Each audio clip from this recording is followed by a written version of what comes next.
மனித விந்து செல்லோட அமைப்பு இப்ப நம்ம பாக்குறோம். இதுதான் விந்து செல்லோட அமைப்பு.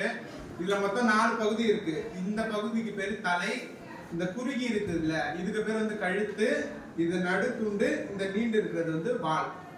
இந்த தலைப்பகுதியில மொத்தம் 2 பகுதி இருக்கு. இந்த பொட்டு மாதிரி இருக்குல்ல இது வந்து உட்கரு. இத சுத்தி இந்த உரைக்கு பேரு அக்ரோசோம். என்னது? அக்ரோசோம். இந்த உரை. அப்புறம் இந்த கழுத்து ரொம்ப குறுகலா இருக்கு.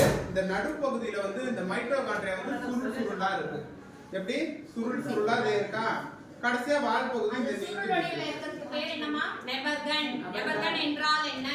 மைட்டோகாண்ட்ரியாக்கள் நடுப்பகுதி, விந்து செல்லின் நடுப்பகுதியில் மைட்டோகாண்ட்ரியாக்கள் சுருளொடியில் காணப்படும். அதுக்கு என்ன பேரு?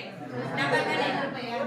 மனித உடல்லே மிகச்சிறிய செல் எதுனா இந்த விந்து செல் தான். புரியுதாப்பா?